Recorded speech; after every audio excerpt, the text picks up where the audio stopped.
So I just want to welcome everyone. We have some, looks like new faces. So this is Kulturfolger.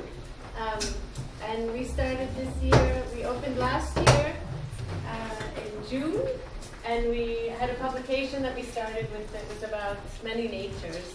So we started with the publication, and then last year did a series of exhibitions, and then this year wanted to continue this kind of inquiry. So we looked at the uncommon, and so every month we have a new theme, and we kind of break these themes down where we appropriate an artwork, which this month the theme is Strange Stranger, and we have an artwork from Delphi, and it's a sound and text work, and we're kind of always inquiring. So this month the topic is Strange Stranger, and we kind of looked at these 11 topics trying to help us discover about the uncommon. And with this month with Strange Stranger, it was kind of how can we recognize the strangeness in ourselves to see the strangeness in others, and kind of not in a way of finding a commonality, but trying to kind of find an abstraction or an uncommon access point. So feel free, please sign up for our mailing list if you're not on it. And also we have, the magazines are for sale and help support us. And we're very happy to welcome Nikola, and I'll let Petra introduce. So as most of you, I hope you know Nikola, the ones that you don't know, I will have a short few words about the talk tonight. If quantum physics could talk to us about architecture, what would it say? Questions like this, as strange as they might sound, are far from being a fantasy in the context of contemporary mathematical and computational modeling. With the paradigm of communication, we will ask architecture a question that it cannot answer alone, but get our answer nevertheless. The realization of this possibility should help us reach another level of abstraction from which the notion of architectural model could be reconsidered and expanded. Nikola Marincic is a postdoc researcher at the Chair for Computer-Aided Architecture at the ETH Zurich. He earned his PhD from ETH with a thesis entitled Towards Communication in CAD, Spectral Characterization and Modeling with the Conjugate Symbolic Domains in 2017. He graduated as an architect from the Faculty of Architecture in Belgrade and completed a Master's of Advanced Studies program in Architecture and Information at ETH Zurich in 2011. In 2012 to 13, he was a guest researcher at the Future Cities Laboratory Interdisciplinary Research Program of the Singapore ETH Center for Global Environmental Sustainability. I leave the floor to Nikola, and later we have a round of questions, so be prepared, all of you. Thank you.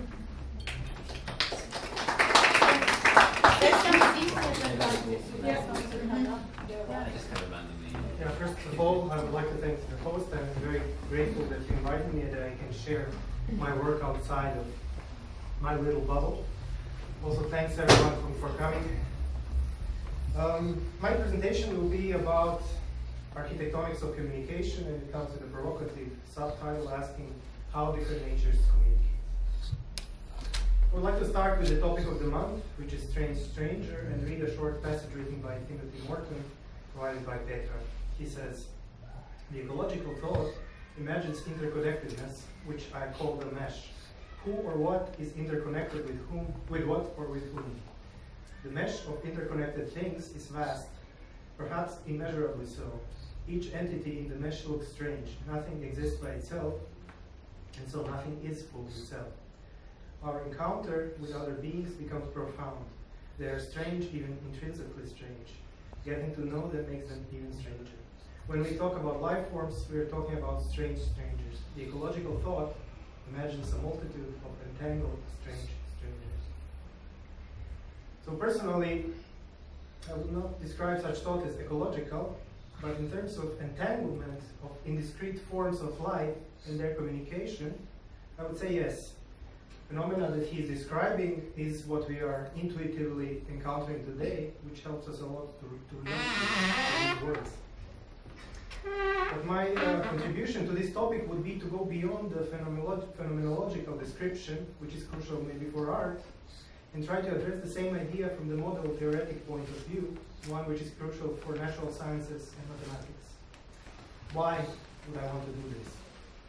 Because I would like to show that on a more abstract level, we are all inspired by similar things and encounter similar problems, even though we access them from different natures in which we live. Therefore, stranger as a figure, which is both us and things around us, has the potential to unite us in our strangeness, but only if we learn to communicate in its terms. Around 150 years ago, rational thought found itself in a similar state of affairs that Morton describes. I will start with the story of how the rationality has embraced the stranger. Then I will speak about the domestication of the strangeness in rationality and what this brought to our world. Finally, I will show you an experiment which will introduce you to a stranger that I have personally encountered by asking architecture a question that it cannot answer. In the history of rational thought, there are many examples of encounters with strangers. Sometimes we call them null, unknown limit paradox, but I will try at all costs not to define them. However, I would like to locate the encounters that Morton is talking about in the 19th century.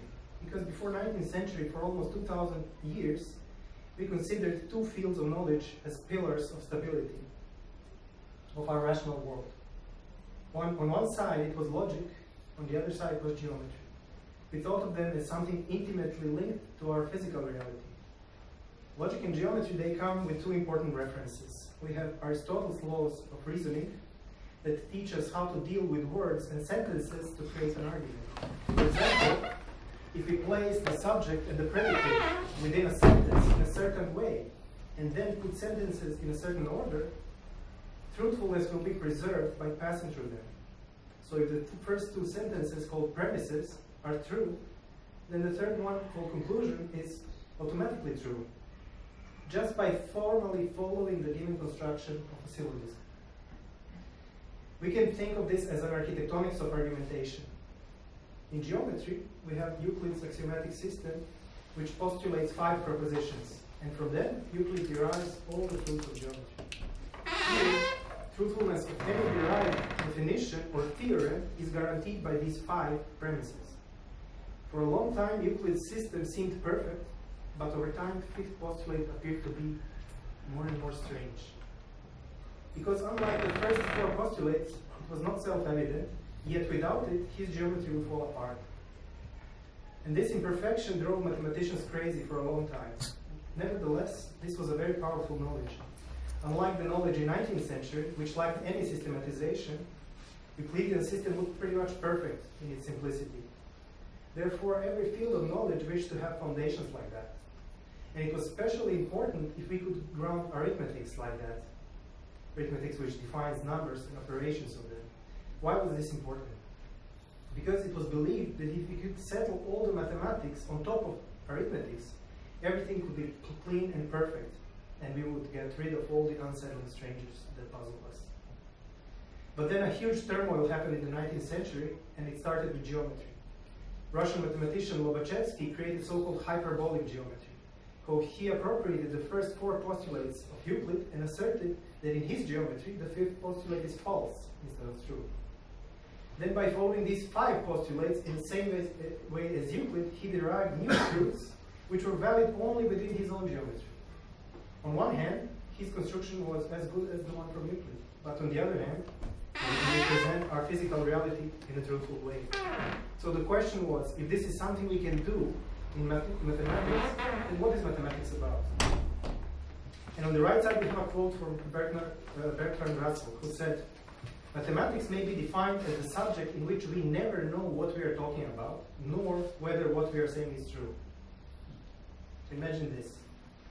But even more important then becomes, if mathematics is not about the truths of our world, where do we find the stability that we have just lost so violently? So stability needed to be reconstructed by shifting the necessity of mathematics from the truthfulness of the premises towards the internal coherence of the system of premises. And this coherence was known as consistency. Here I have pointed out 2 schools of thought trying to formally establish consistency. First one I call the logicist tradition. And their approach was to establish a unified system of foundations by means of which you could define whole mathematics from bottom up. you can think of it as a tree which has a root, trunk, and branches. And the root of the tree, for them, was formal logic. And second school of thought, I've named the algebraist tradition. Their approach was to think of abstraction as a way to create internal and coherent frameworks. So what seemed unappealing to many was that frameworks created through abstraction are neither necessary nor absolute constructions. In fact, they are contingent, but they allow us to construct the objectivity locally without the need of the unified basis. They do not get rid of postulates like those of Euclid, but postulates are no longer seen as truths, nor they are absolute.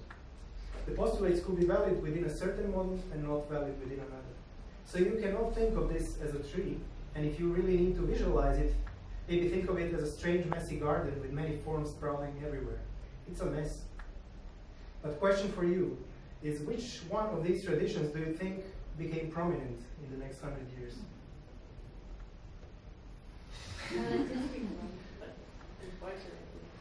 Yeah, the left one. Unfortunate consequence of this is that many branches of knowledge, we tend to think of computation as following this logicist tradition. And this always surrounds us with limits, with limitations. And I believe this is especially true with, for example, architectural modeling. And this was an important part of my PhD thesis, but I cannot go there today. This search for consistency wasn't exclusive to mathematics. In the early 20th century, it became important for philosophy too. This time, the basis of argumentation was language. I give you two examples. On the left, we have Wittgenstein saying, what can be said at all can be said clearly, and whereof one cannot speak, thereof one must be silent. What he's suggesting is that all problems we encounter in philosophy originate from the inconsistent use of language. So what we need is a kind of philosophical grammar, which would be a counterpart to postulates in a language, and with this grammar we could formally derive valid philosophical reasoning. It's a very radical thinking. The second example is the Saussure, who started looking at a formal, symbolic way of dealing with language. So I quote, "The concepts are purely differential and defined, not by their positive content, but negatively by their relations with the other terms of the system. Their most precise characteristics is in being what the others are not." So it's not about meaning, it's about relations of what can be symbolized within a context. Hopefully you can see a pattern emerging. So there's an attempt of imposing some kind of formal schema to the way we operate with knowledge in a unified kind of coherent way. So the focus was not anymore on the meaning of things, but about how to represent them formally so that logic can operate on them. And just think of Aristotle and his syllogisms, how the order of things preserves the truth. So you symbolize things, put them in a certain order as premises, and logic takes care that your conclusion is valid. Such schemas in mathematics are called formal systems. The person who crystallized this idea was David Hilbert, and in the 1920s he presented his main expectations of formal systems, or in other words, he kind of said what would make them perfect, to simplify it. The most important were completeness, consistency, and so-called decision problem, or Entscheidungsproblem. I will not go into that. So Hilbert believed that if a formal system could meet these requirements, we could settle the problem of foundations once and for all. Everything would be perfect. But then the unexpected happened. In 1931, Kurt Gödel completely destroyed Hilbert's dreams. He proved that the requirement of completeness and consistency cannot both be achieved in any formal system. He exposed the fundamental limitation of every possible axiomatic system. And then the final blow to Hilbert happened 5 years later, when Alan Turing and Alonzo Church proved that the decision problem also cannot be solved. So if we think about this in terms of strange strangers, these people have proved that you cannot ever get rid of them. They have proved that. Strangers will always be somewhere around the corner. And for many purists, this was a fundamental disappointment.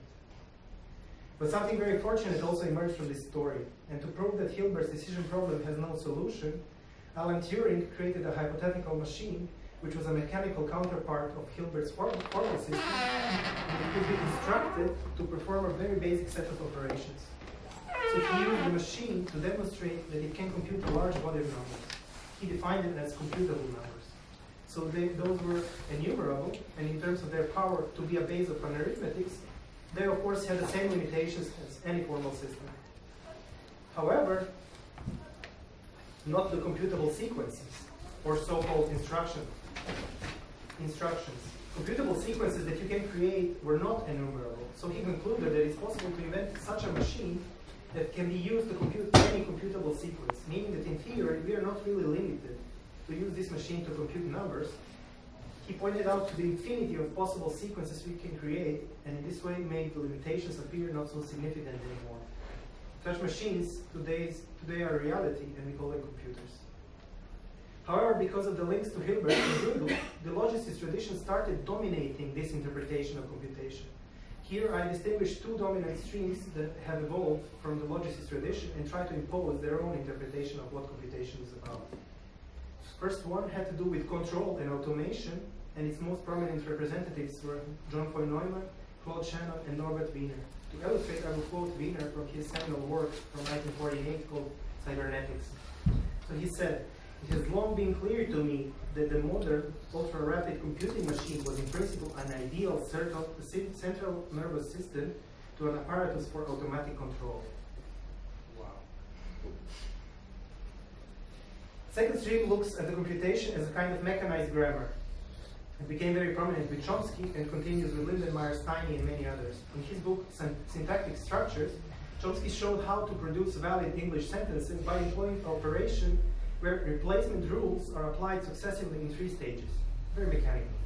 From this perspective, rules that are part of every formal system are regarded as a grammar, and vice versa, grammar is seen as formal rule book, detached from any meaning.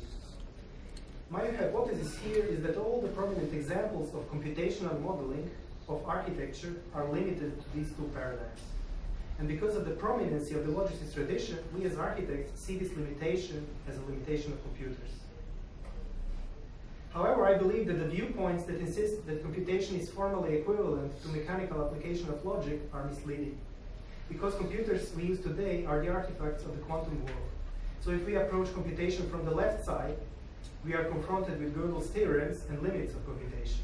But if we approach it from the right side, from the perspective of algebraist tradition, then our interest will not be in the limits, but in the model theoretic procedures that computation makes possible to articulate. These procedures will not be objective nor absolute anymore. They won't be necessary nor contingent. Looking from this perspective, computers are beyond the questions of logic, and they are as good as our thinking. Let's quickly jump to the present time and think about what we are experiencing today with the abundance of computation, internet, social networks, self-driving cars, etc. So to unlock this body of thinking, in my opinion, we need to follow the algebraist legacy, which cultivates abstraction, but we miss another very important line.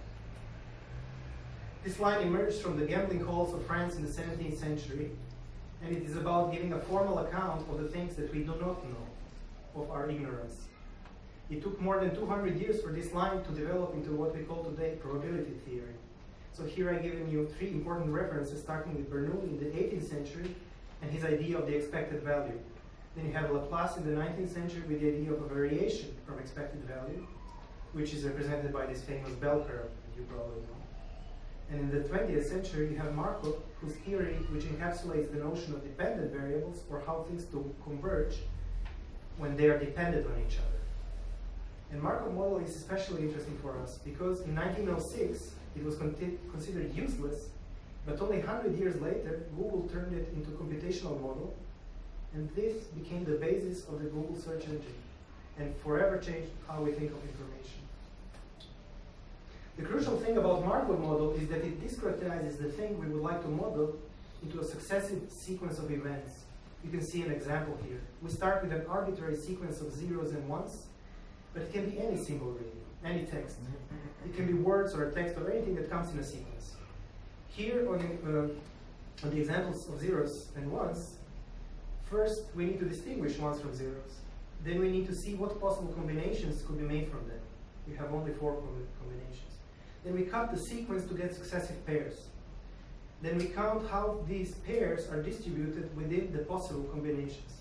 And finally, by making a simple proportion, we calculate the probability of transition from one case to another, from 0 to 1.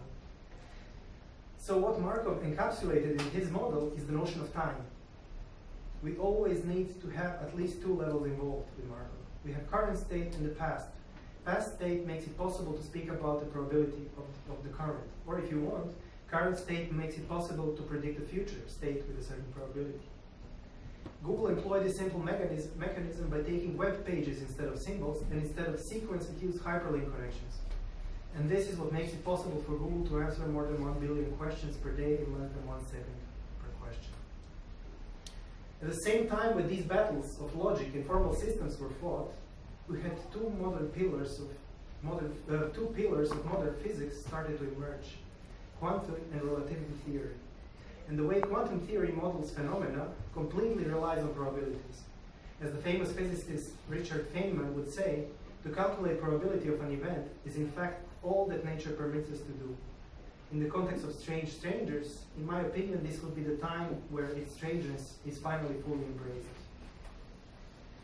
I will read an excerpt from William's book, Necessity or Contingency. He says, "For the probability amplitude, which is generally a complex quantity, does not figure among the elements of reality.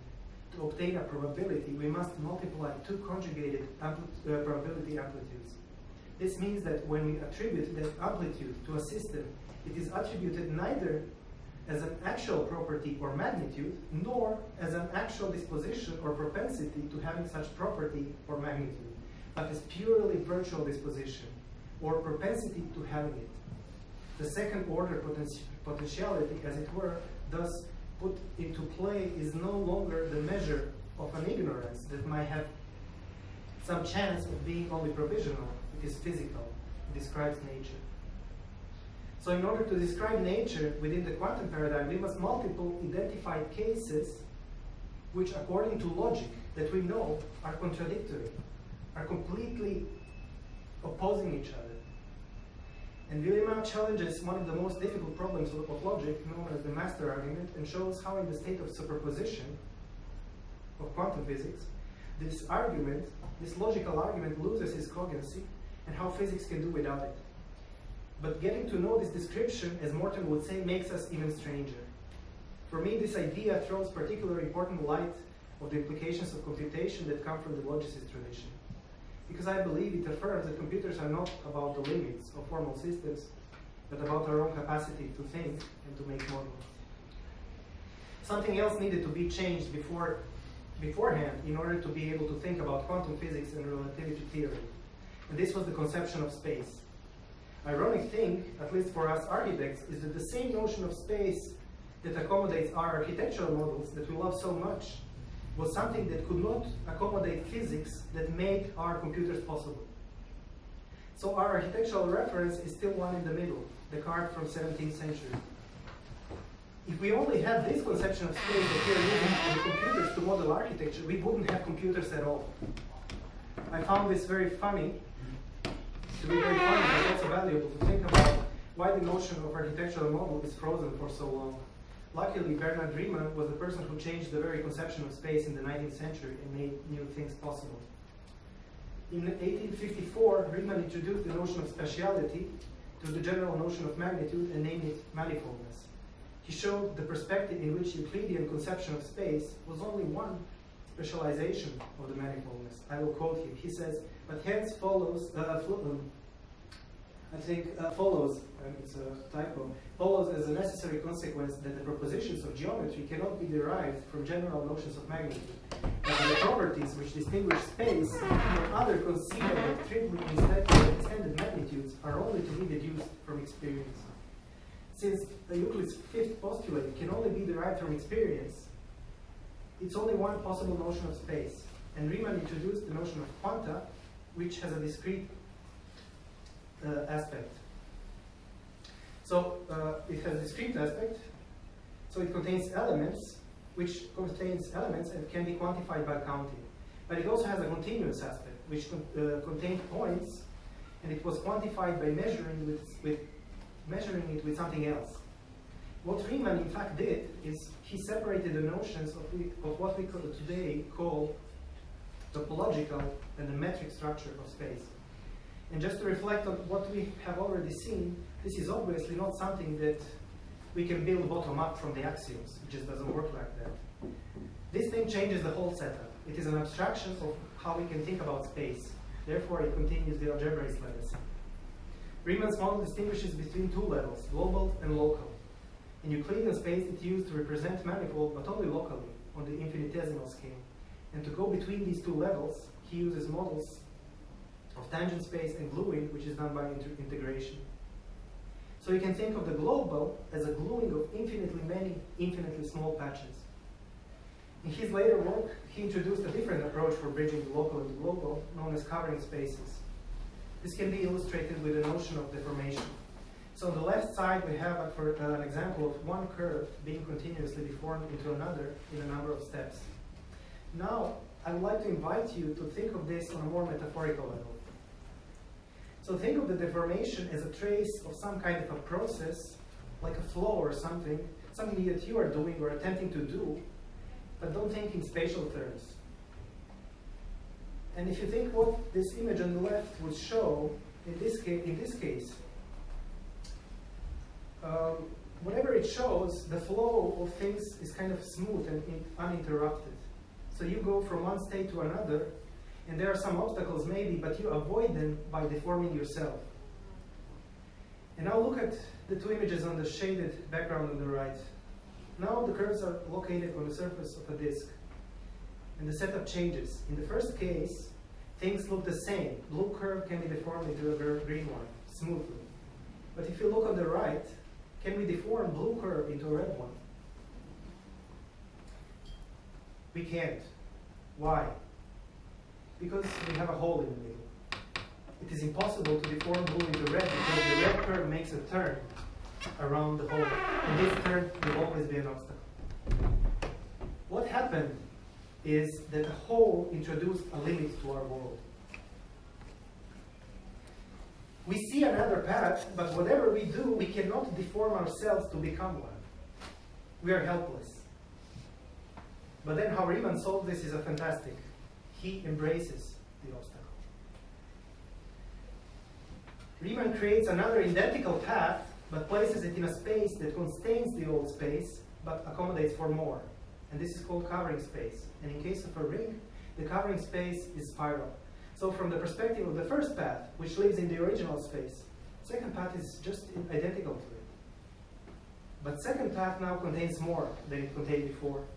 Every time the path makes a full turn around the hole, spiral generates a new dimension and indexes the original path. Through this, we have found a way to characterize our obstacle.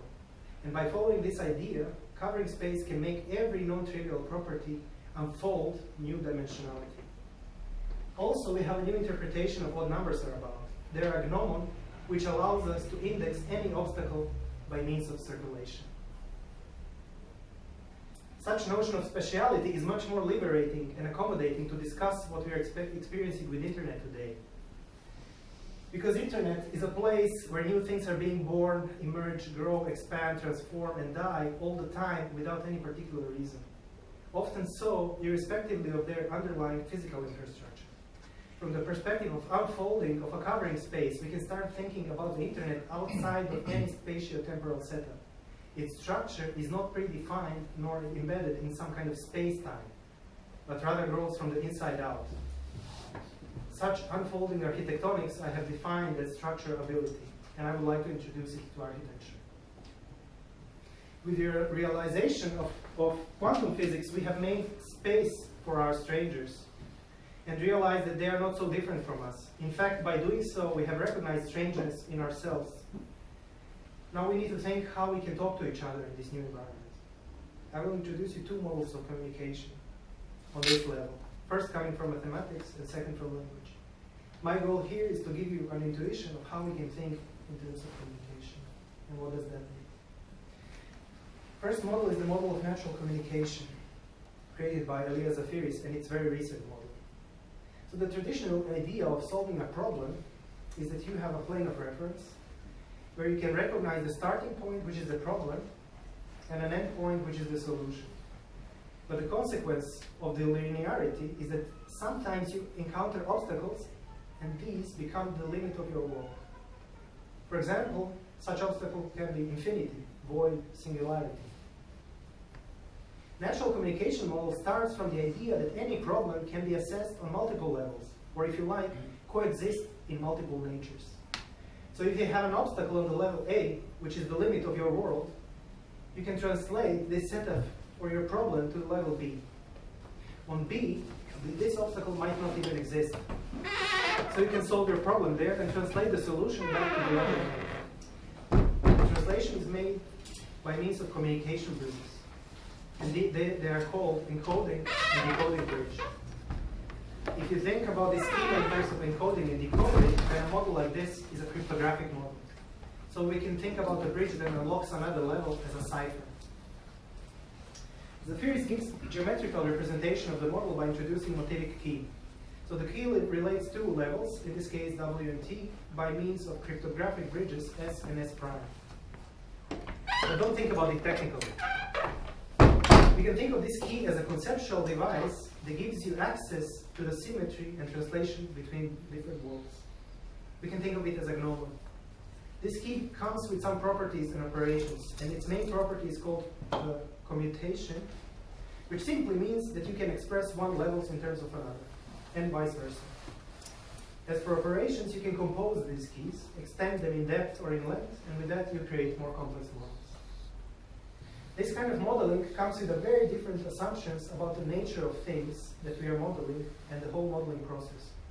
And these assumptions are reflected in the so-called partition paradigm, which underlies quantum physics. But to explain what this is about, I have to compare it with something we are already familiar with.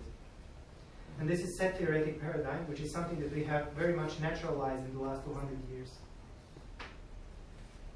In the set theory, we speak about an object, and before we can even speak about an object, we already have assumed that we already know very precisely what we are talking about.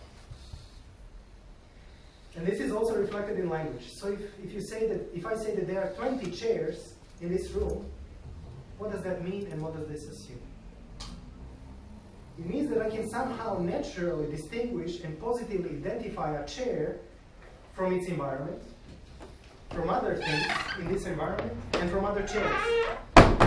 Wow, that's a lot of assumptions already in this simple sentence. But because of this simplification, we can count the chairs. I can say 3 chairs plus 2 chairs is 5 chairs, and so on. Now, if we think about the community in a set theoretic world, it is simplified to the notion of a set. So a set is the most basic structure whose only property is that it contains some elements. And in a set, as I said, all the elements are a priori seen as something that we can naturally distinguish and positively identify. In other words, we always assume we know what our elements are.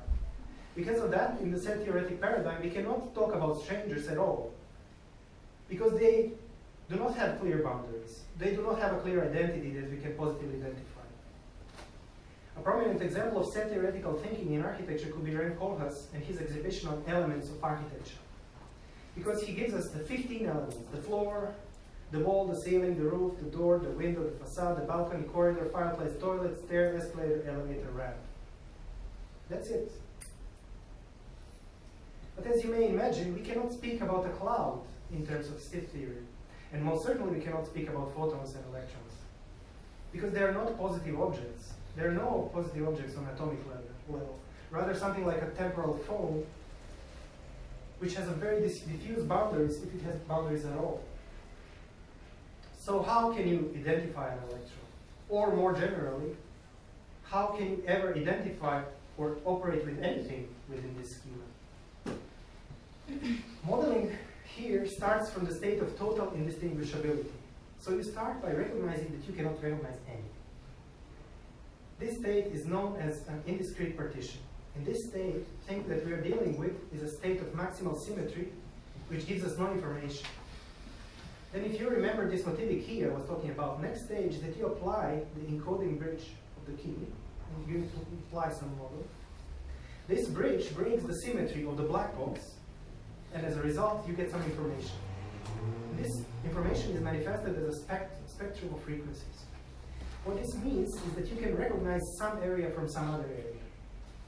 If you can recognize something, this means that you have some information. these distinctions are called equivalence classes within a partition spectrum. And to get a more visual idea, look at the colorful circle in the middle. It illustrates the partition spectrum that we got by applying a bridge. So you clearly can distinguish some differently colored regions. And we can discriminate between these regions precisely because the different bridges apply to each one of them. If we think of these equivalence classes as distinctions, then these would be virtual distinctions. They are not elements, but more like classes or prototypes of things, if you want. So you can decide to accept those types and distribute your object within them. And if you decide that, then you have actual distinctions. Only now we can think of these actual distinctions as elements of a set, because their identity is created with a partition.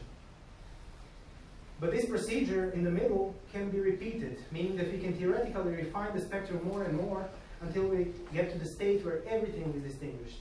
But this does not come for free, nor is it ideal. So the more you distinguish, you get more information, but you lose the symmetry between the elements. You break the context.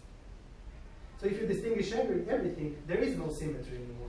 Therefore, your model is not useful at all. As you can see, everything comes with a price. The next model that I will present shortly was introduced by Danish linguist Louis Hjelmslev in his book from 1943 called Prolegomena to a Theory of Language. In the background, you can see the slides of the presentation I've given maybe 1.5 years ago. And I'm personally very fond of his work. I spent almost 9 months of it, and it was very much worth it. So Hjelmslev, he was not very happy about humanities and how they presented themselves as something quite opposite of the science, being very proud of that, and also the position of language in this respect. So his interest was to provide a self-sufficient scientific basis for the theory of language, and on the basis of language, he would like to redefine the whole science. So he started by introducing a single distinction from which he developed his main idea, or the axiom. So he distinguishes constancy as something that in principle never changes, and fluctuations as something that does change. For example, here on Earth you can think of gravity to be the constant, and for example, movement of bodies affected by gravitation to be fluctuations. From that he derives one basic axiom. I quote him. A priori, it would seem to be a generally valid thesis that for every process there is a corresponding system by which the process can be analyzed and described by means of a limited number of premises. Then he introduces one basic principle called empirical principle, which says the description shall be free of contradiction, exhaustive, and as simple as possible. And for the proposed direction of reasoning, he chose deduction as an analytic specifying movement from class to a component. This direction of reasoning is exactly the same direction which we just showed with the partition paradigm. And from it, he also develops the notion of partition that very much corresponds to the idea of making distinctions in this model that we have shown. It is incredibly similar. You also start from a state where nothing is distinguished. First you choose what he calls a basis of the analysis, and what Zafiris called, this would correspond to what Zafiris called encoding bridge. And by partitioning it, you get certain parts, or Zafiris would say partition spectrum. And depending on what base for partition you choose, you will obtain different parts. It's a very simple idea. So imagine a loaf of bread that you cut with a knife. So what he says simply is that depending on how you decide to cut, you will get different shape of parts. So how you cut is determining what you will get. And like in the previous model, this model can be repeated, this procedure can be repeated, which would further discretize our unknown object. One more crucial thing for Hjelmslev, which very much complements the model of natural communication, is the notion of a sign. So for him, sign juxtaposes two very important perspectives and makes them complementary. First one is the distinction, where the sign function institutes the solidarity between what he calls content and the expression. What this means is that we can only have content and expression as the two faces of the same coin. Second perspective describes the formation of the substance, which is again similar to the partition paradigm of quantum physics. So Hjelmslev's assumption is that we do not have direct access to the things of our world. We never know what things are. What we are witnessing are substances. You can think of them as the specific formations of the unknown thing. So you can only witness a thing being formed as a substance. And that which can be formed into substances, Hemsworth calls purport. But then he asked, what makes it possible to distinguish between different substances? And for him, this is the principle of formation, and he calls it form.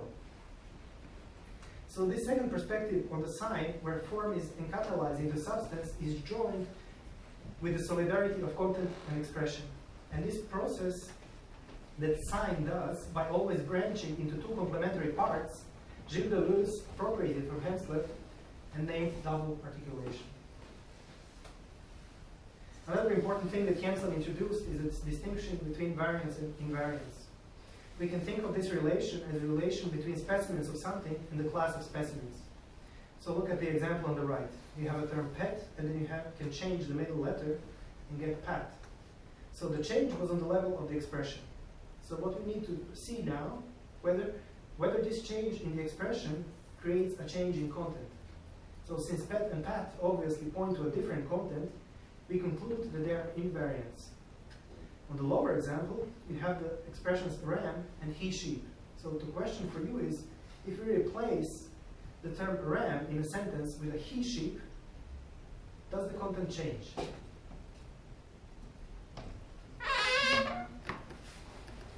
So I would say that content doesn't change because these two things point to the same content. It doesn't matter what if you say ram or he sheep, you mean the same thing. Therefore, these two things are variants. To conclude with Hemsworth, his idea was to show that the nature of language is algebraic. He has created different kinds of semiotics by replacing, for example, content or expression plane with one another by a sign function. And in the same way as Zafiris, with this gesture, he creates more complex semiotic structures. Details are completely unimportant here. What I want to point out is, again, we have the same gesture made by a linguist and a quantum physicist. So how do we compose them? And the answer is algebraically, both language and physics. Now let's talk how we can computationally implement a model of communication, or how computers can provide the means of communication among the estranged. This part was the main contribution of my PhD, and I decided to name it self-organizing model. The important thing here is that I didn't invent this model, nor I created it from scratch. So I described it by putting together different things together in a meaningful whole, in the same way as architects put things together. Of course, that architect must use stones to create this meaningful whole, but stones themselves are not architecture. So story starts with an algorithm which is called self-organizing math, and I was investigating this for a long time, as many of my colleagues. And this algorithm is always described as something which is kind of a visualization tool, even by the inventor. He also called it like that. Even though it's very easy to find a large variety of applications that have nothing to do with visualization. So the lucky coincidence for me was, as I was reading the doctoral dissertation of my colleague Wahid, I came across a table that he made where he kind of assembled a large index of different concepts surrounding this algorithm. So what I did is I superimposed the original schema of this algorithm on top of this motivic key that we have seen before. Then I have checked all the references given by my colleague and realized that all the improvements and modifications of the algorithm that these papers refer to were in fact modifications of one of the four things of this key. And my hypothesis was that the actual levels and bridges of this algorithm were only variants, or as we said, specimens of a thing.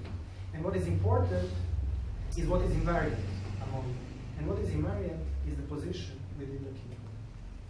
So in accordance with that, I have also introduced a key and named it a coexistence key. This key generalizes the self-organizing procedure on the basis of the models of natural communication and law semantics. I have defined the domain A as a set of observables, Y set and Y observables. Because to operate with anything, you must be able to measure it first. And there is always a finite set of measurements which you can observe. And then we have domain B, which is conjugate to A, which means it can be represented, which means practically they can speak about the same things in different terms. So B is a different nature that reflects A. And B I described as a self-referential system of nodes and arrows, which is in mathematics called category. So in this context, our encoding bridge going from A to B becomes a generalization bridge. And the decoding bridge going from B to A becomes a projection bridge. Now, if we want to work with our abstract object, we want to work with it, but all we have is measurements on the level A, no extra information. So domain A is a black box to us. We know that these measurements that we have taken, they have some semantics. They mean something. They measure something meaningful. But semantics is not in the measurements in the same way as architecture is not in the forms. At least not explicitly. So we start from A, apply the generalization bridge, we obtain some results in a spectrum. However, spectrum coming as a result is constructed with another cipher. And at the same time is juxtaposed with our original black box. And this new cipher on the domain B, known as category, has far more potential than the cipher that we had on the domain A, which was just a simple set. But what we are missing is the process of formalization. So in order to give form to the domain B, the system of objects and arrows must be made in such a way that it resembles the relations between measurements in the domain A. So in terms of Hensler, the role of the generalization bridge is to give birth to the form of the domain A within the domain B. To be more precise, generalization bridge encatalyzes the form of a category to the set of observables. Now we are on B, we solve our problem, or make some conclusions, and we will now want to go back to A to see what it means. In the same fashion, now we look at the projection bridge as responsible for obtaining semantics in the domain A according to the form of the domain B. And by doing so, the projection bridge closes the path and establishes coexistence between domains A and B. And if this was too much, I really apologize. Luckily, next thing is an experiment where I will show you practically how this works on an object which is very familiar to me. So the objective of the experiment was to show how within the paradigm of communication, it is possible to computationally address architectural questions that cannot be adequately addressed within the current computational paradigms. I intended to make the experiment simple and to the point, because I didn't want to lose anyone in details. So the experiment looks at the nature of architectural representation and attempts to communicate with it. Objects of my investigations are floor plans, and the question is, what could be a measure of similarity between floor plans? Unfortunately, we cannot get this answer in architecture, because we are within it. So to answer this question, I connect architecture to language, let them talk, and I then ask language, what could be a measure of similarity between floor plans? And let's see what it answers.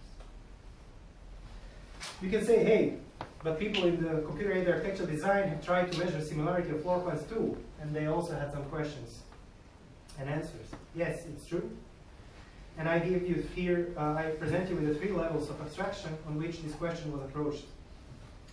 First one considers floor plan as a graph of rooms. Second one takes the object-oriented perspective and estimates relations between objects. And third one measures physical properties of a floor plan object. And I consider second and third to be the state of the art in this respect, done by Professor Benjamin Dillenberger.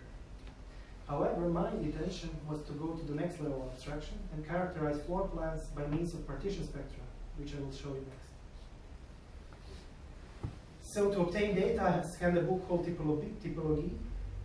I got 188 floor plans drawn by the same scale and same conventions. This was very important to simplify the process. Of course, if I had more data, I would have better results, but I really don't care, because I'm promoting a way of thinking, not the application. So I needed to do some elementary data processing, like fill fill the walls in order to get that you can think of a wall as an obstacle. If it's full, if it's black, then it's an obstacle. Yeah, because otherwise if you would cut a floor plan to the wall, you would not know it's a wall. It would just be one line. Also, I try to rotate the plans in a certain way, according to the most dominant axis.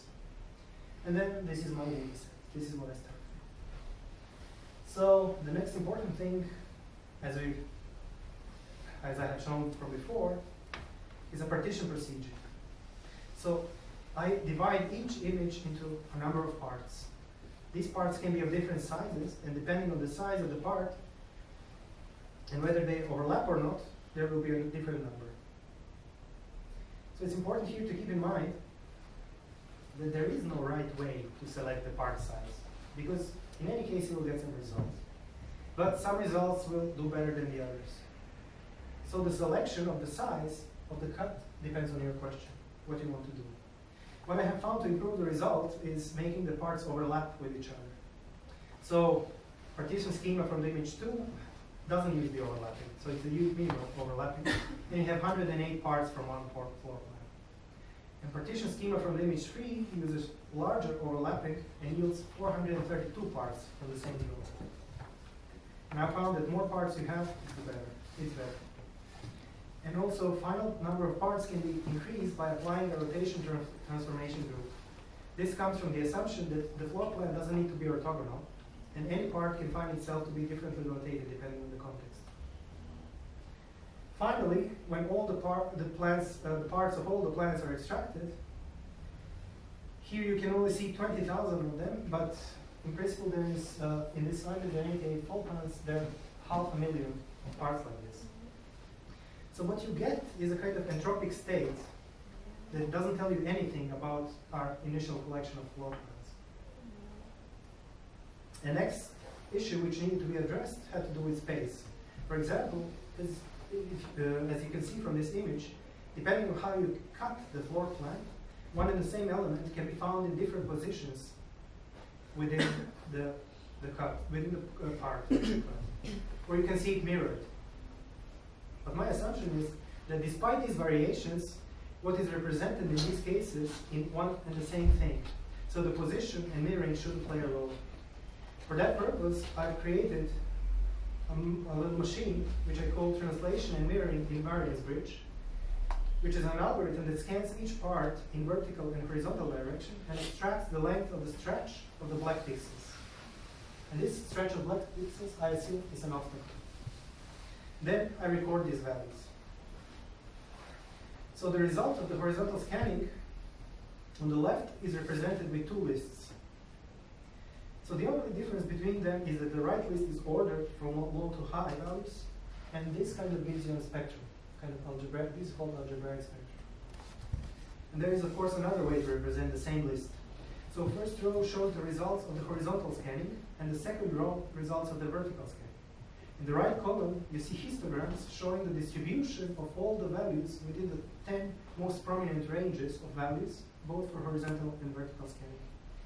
So what I do is I characterize each part with the 20 frequency values, which are defined by these histograms. So each part is characterized by the frequency of obstacles. Now, when our parts are translated into frequencies of the distribution of obstacles, they cannot any longer be visualized as images. And now our abstract object becomes a complete black box. We cannot see anything. But now, what I do is apply the generalization bridge, implemented by the self-organizing map on more than 500,000 parts. And I decided that this algorithm should organize the data in two-dimensional orthonormal lattice containing 100 elements. And after the training, we have a stable configuration. You can think of this as a partition spectrum. And the simple way to obtain these so-called equivalence classes is to think about each cell as a kind of distinction. Let's call it virtual distinction. Each virtual distinction is meaningless by itself, but if we relate it to the frequency values of each part, then each distinction comes with a unique set of real distinctions, which you can see on the image. You can see how each cell kind of like as a magnet, attracts certain parts without even trying to understand what these parts are and how are they made, completely without any semantics. And if you like, you can visualize this. Of course, architects always like to visualize, I cannot escape that. But the next question is how we can go back from parts to the floor plan. And I have a reference here which you might find surprising. It's from Marcel Duchamp's text, Bride's Veil. And let me read it. It's about the language that he imagines he constructs. So he says, conditions of a language. The search for prime words, divisible only by themselves and by unit. Take a Larousse dictionary and copy all the so-called abstract words, those which have no concrete reference. Compose a schematic sign designating each of these words. This sign can be composed with standard stops. These signs must be thought of the letters of the new alphabet. A grouping of several signs will determine, he says, utilize colors in order to differentiate with what would correspond. Yeah. I don't want to continue, I think you get the idea. But at the end he says, this alphabet very probably is only suitable for the description of this picture. And I say no. How to get an alphabet? How to think of an alphabet in these terms? A simple way would be to symbolize these classes of virtual distinctions as their respective actual distinctions or parts. In terms of Hemsler, they can be seen as parts of a sign. So the proper way to call these things would be figura. But metaphorically speaking, we can also think of them as an alphabet that can be used to institute floor plans in form of a writing or a text. So here, I constructed 100 characters composed of the letter S and the number which indicates the position of the cell. So to get from parts to any floor plan, we first partition that floor plan. Then we relate each part to the classes of virtual distinctions, and each part will be assigned to only one class. According to that, each part will be represented with only one symbol. And finally, all the overlapping parts will be represented by their respective symbols. In this way, each part of the space of the floor plan is described by the overlapping of symbols in a non-uniform way. So this is how the new conjugate symbolic domain looks like. And if we would like, we can also overlap the two representations on one image. Yeah, we get things like this. Of course, as an image, this is not very interesting. But if you can think what this means, I think it's quite interesting, quite thought-provoking. So look at a couple of more examples.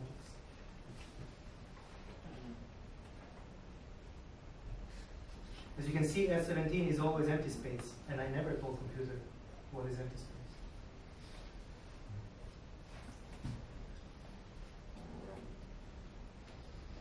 At this point, any floor plan which employs the same conventions can be described by means of two conjugate levels, regardless of the content. So we can say that now we have established coexistence between two levels of our model. Furthermore, by means of the adjunction between the encoding and decoding bridges, relation between decoding and encoding, it is possible to respond to any change in one of the levels within the next level.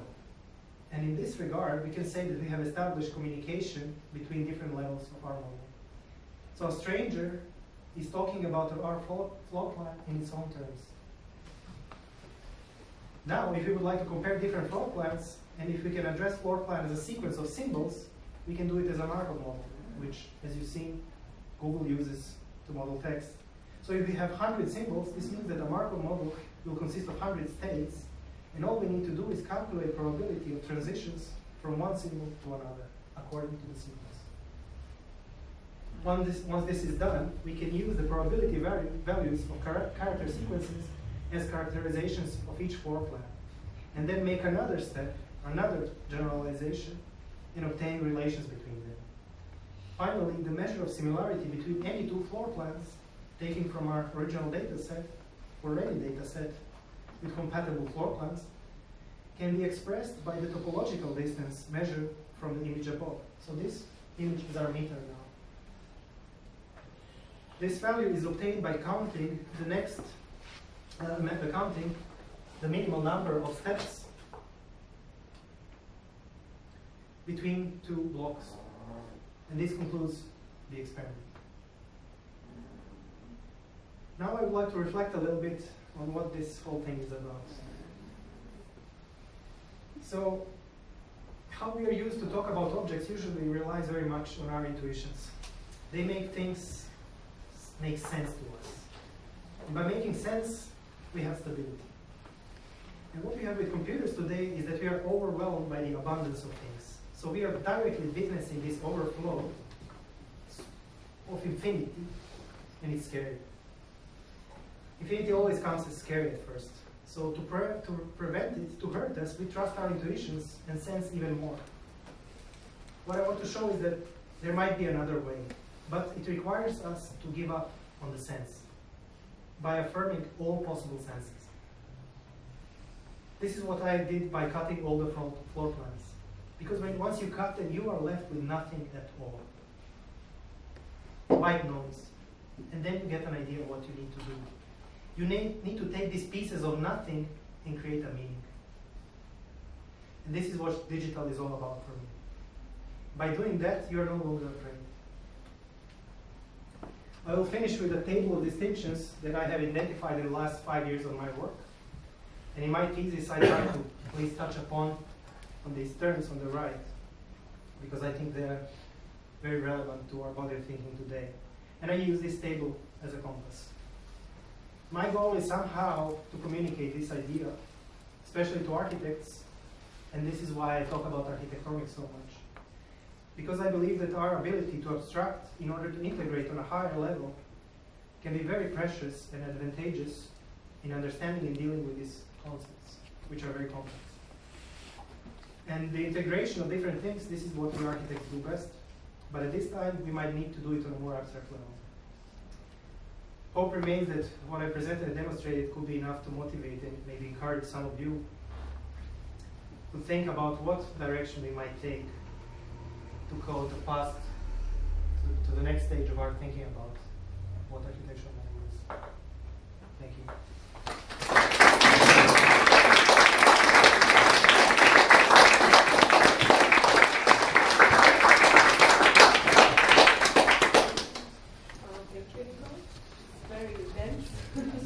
Yeah, sorry, it was longer. Very good. Questions, please?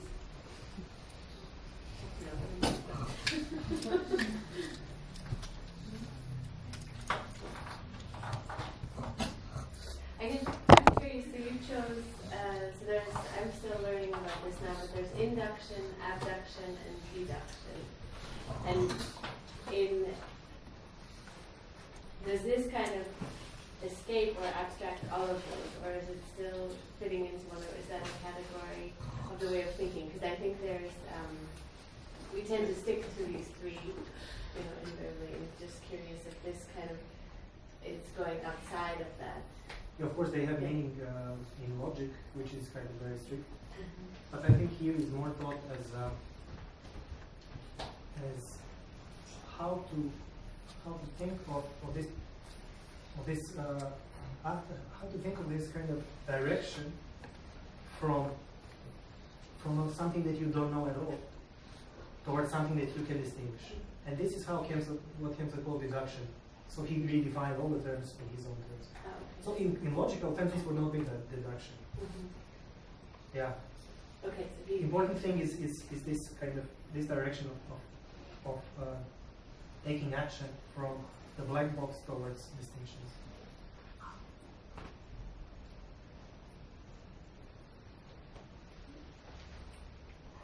You don't have to have questions, you can also have comments or say, I don't like it. Or this is stupid. I have one question. So what I find, it's very beautiful how you presented this. and when you are discussing, like with, so you have a kind of this logicist tradition, and you have the algebraist tradition, and then you have a kind of, one is with formalization, one is more scientific, one is more explicit, and the other one is this kind of what we like, more open and so on. Mm-hmm. So when we think, for instance, of religion, spirituality, or for in this context of art, then if we have this kind of a very formalist tradition, very logical and so on, then somehow it's very clear that what art and what spirituality, what religion must be is the opposite of this in order to gain a kind of stability in society. But when we start thinking about category theory, quantum physics, and all these things that we are thinking about, so what happens then? So how do we address the spiritual? How do we address the artistic? So because these concepts are not, I think in your understanding as well, not in opposition anymore to science, but they are in a kind of a new, different world. And then together with this, there is also a kind of a notion of creativity, which doesn't come only from analysis. Yeah, thank you. It's a great question. And yeah, thank you. Because this is also something I would like to talk about. I think what we need to do is affirm them. And you can affirm, you cannot say you need to affirm, for example, a religion. But you can think of a religion not only in terms, so you can think of a religion like Girard did, with this idea of mechanism which is happening. I think you can affirm the mechanism in this way. I don't know if you can. I think maybe this is where you're getting. Is I'm also excited when you say now we can compute cultures, and I think this is kind of going the same way. You cannot have a universal way to address religion, but you need to think of a way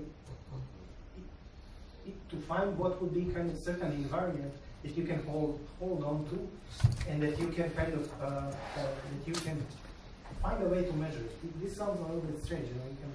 But measuring is a very abstract concept. It's not about taking a ruler and now I'm going to measure what it means to be religious or something. But I think we can think of it as we can say, okay, I don't want to think about religion as a metaphysics, because in metaphysics we cannot answer things. That's the whole point. And by that we keep it beautiful. Metaphysics keep it beautiful. But still, I think what Girard does is incredibly beautiful. He doesn't kill it, but he says, yes, we can think of it in terms of metaphysics, but we can think of it as a kind of certain set of procedures which bring stability to our world. And in these terms, religion is incredibly important. And religion is incredibly in one of us, inside of us. And then in the way he describes, for example, how Christianity has changed the world by saying that Victor is not guilty. This was completely amazing to me, but there's something maybe you need to watch. I cannot speak too much about it. But I don't know if I have that answer. Maybe you can guide me more if you want. Yeah, I mean, I feel with you on this completely. But maybe if you could just, so now you talked about the spiritual aspect, but now, for instance, what somehow when someone looks at this presentation and this person goes to the Academy of Art, so I think this person should be very troubled. So how could you reflect in a similar way like you reflected on the spirituality? Could you reflect of what to think about, for instance, art? I think as long as you do not break the bridges, break the symmetries, I think you're fine. Because as long as you want to talk too much about it, I think you cannot have art anymore. And I think this is also a kind of beauty. You must talk, also as an artist, you introduce some things which are kind of, you have some kind of formal way of doing these things. It doesn't just come from anything. You have also kind of rights and ways of doing things. And I think by creating art, you start from some kind of a black box, which is an idea. But I think the important part is how to think about symmetry, how not to break it, and how to not to break it too much, or how not to reveal too much, how to keep it kind of mysterious. So this is something that I would say. I don't know if maybe tomorrow I would say it different, but on the first kind of way I would say like that. What do you mean when you say symmetry? Which terms does the symmetry? The symmetry comes from this what I just explained. So if you think of objects in quantum world, you cannot see anything. You just see you have like white noise. Right? So in order to make sense of that, you create a model, and model does not do much. Model just shows you that these things respond in different ways. And if you see these two responses, now you gained information, which means you learned something. But you have broken the symmetry. Because now you recognize these two things and says, yes, I see two things. Now this thing that I don't know what it is, it's two things. So you kind of kill some of its mystery, you know? And if you do it too much, you can kill all the mystery. And I think art has to do with somehow, in my opinion, I'm not saying that, I'm just thinking out loud. Maybe it has to do with, in terms of how you produce art, it would very much have to do with being very careful with this play of symmetry and information. But of course, I would not like to speak about art maybe in this way, because I didn't think about it that much, but still, if you ask me, that would be my answer today. But for me, what it looks like here with these kind of things is that actually these kind of boundaries are not there anymore, huh? Because this becomes a very artistic in a way, so it's very formal and so on, but it is an artistic way of doing things. Yeah, it is in a way, because first of all, there is no truth in it. Yeah. So the only thing you can rely on is on this formalism. So you need to really trust in something which is not there. To give up everything on this crazy idea that you have, you give up every meaning, every sense. It's very religious thing. This is a question I have about this sense. Is this sense, this idea of then abstraction? So essentially, to let go of sense, you have to abstract from everything that you know. So I think in that sense that there's, like I was just at a conference and we were asked if we were to change the frame of climate change, what would that be? And there was 120 PhDs from ETH, and everyone split into groups and they came up with the same 4 answers. And I was very disappointed because not one person could abstract this kind of question to step outside of a frame. So like in that relation, kind of with losing all sense, like with that kind of question, what would you suggest? Like that's another kind of more realistic, but I think this model is very applicable to many, just the way of being that we have, and there's a chance to kind of, again, lose all sense but step into a new way of being that then creates, where we can organize much differently and sort of lose this 2,000 years of meaning, which is dictated. No, but we don't lose the meaning, Not- that's important. Not lose it for a moment, that you kind of let go of it for a moment so then you can reorganize. You can always pick it back up again. But I think in the sense of losing, so maybe that's a question, do you continue with the meaning? Or do you have to lose it for a second so that you can then pick it back up? So this was not it's a very beautiful way of saying things, but this was from my professor who commented on my work. And he says that you need to lose sense first to create a meaning. Mm-hmm. So he distinguishes these two things. Okay. Sense is something that makes you comfortable. Sense is something you know. Mm-hmm. And by, for example, with my floor plans, once I destroy them all, then I realize that there is nothing. There is white noise. And this is digital. It brings this white noise to everything. Mm-hmm. Everything is discretized and everything is meaning. Everything makes no sense. So the only thing you can do is create new, cry, or create new meaning. Mm-hmm. And then you have sense again. So thanks again for the presentation, very cool. I'm just wondering, what do you think are the implications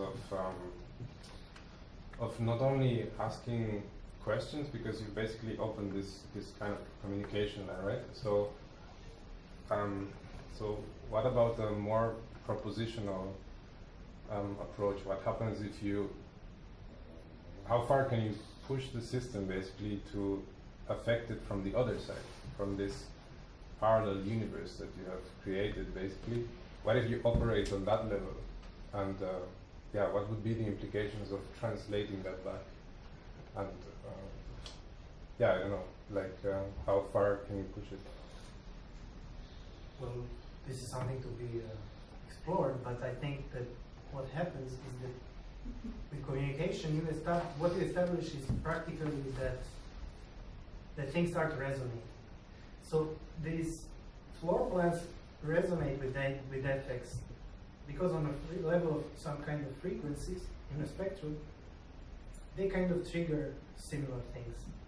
So in principle, what this means is that if you and I talk, some gesture that I make affects you. And so everything you do in one level affects the other. And so there is no, it's not implication. It's just things have changed on both sides. And this just means you have one thing which you are so happy with, like maybe floor plans, which we all, there's a huge tradition. But now you have other levels which speak of the same things in its own terms consistently, and you don't know what it is. And the question is what to do. So that's the question. I cannot give you that answer. Oh no, but it was more on the side of like if you operate on this more abstract level basically, if you affect it, if you change it drastically, I mean, like, how would you be able to translate that back? I mean, does the channel still hold? Let's say. I mean, is it possible to translate these things back? Yes, but maybe you will not get meaning in your original. Yeah. But something that would maybe look meaningful in the second domain would make no sense in the first. And that's the whole point. Yeah. We always think of obstacles and problems like, it's my problem. It's problem of my world. But the point is, it's not problem of your world. It's reflected in your world. But it can be problem in another world, which you cannot even imagine. I mean, this is the idea.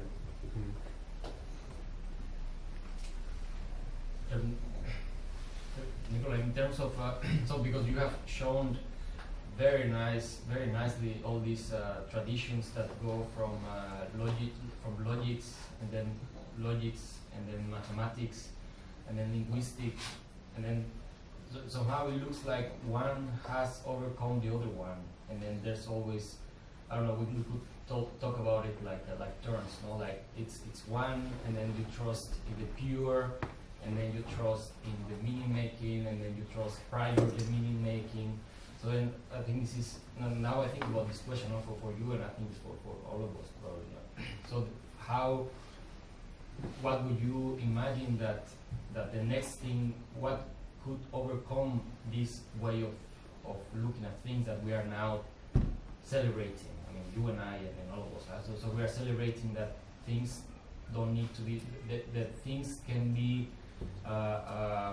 full of meaning prior any linguistic interpretation of them, of things have value before any purification process and all this, also all these stories. No? So how do you imagine? So it's kind of open. No? How can it be?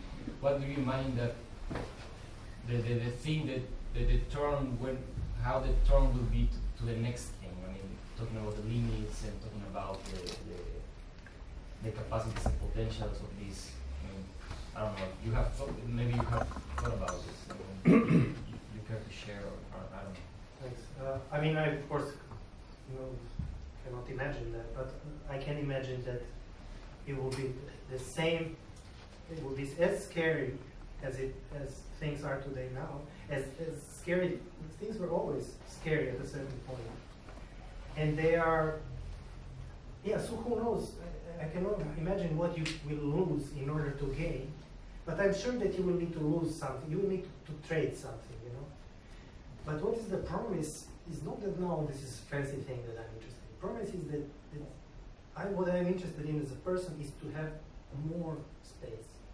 So our world looks confined with the current way of thinking. And what I want, not so what I would like to have is to have more, to have space for more. So space that you are not longer in danger of your thinking, but you are endangered by your environment. That you don't, this just brings, it opens up a new dimension to live in a way, metaphorical. And then next level of that, I have no idea, but I would really like. Maybe one day I will be the old grudging man opposing the next level. Yeah. I will not be surprised if that happens at all. But probably will not. I think this is just still too early. I think this comes with digital. And what about the notion of time? I mean, it's rather maybe a stupid example, but I don't know if you have seen the movie The Arrival, where through language we can also lose the linearity of time. And I guess that in this dimension there are so many possibilities where you can go through the abstraction. You also change the time because it can be in the parallel ways. Yeah, How do you see I really much like this movie because of that idea. Some things I didn't like, but this was really great. Because by looking at things differently, you are overcoming something. I like this idea. And in what I really dislike about today, which really bothers me, is this kind of absolute time that we celebrate, that we all have this clock set at the same time. We are like running horses going everywhere. Everything is set. If you think with our world, so how smart we are as people, our world is super rigidly organized in the sense of time. You know when you wake up, you know when it is. Like there is, if you don't fit into these categories, into this kind of mold, you are out. You really are not within society anymore. So if society could embrace a new notion of time, I would very much like that. And this connection between language and time was great, but I cannot see it as, I think it's a fiction, but it is interesting fiction. I like fictions like that because it is not even that strange to make this fiction, and this is beautiful about our world. Because this fiction maybe is now bizarre, but I'm not really dismissing it right away. It still lives, and this is, I think, very beautiful. Because we realize that things are so strange that I would not be surprised if everything I know is wrong. Yeah, I know this. It's impossible to answer. No, I just wanted to have your opinion.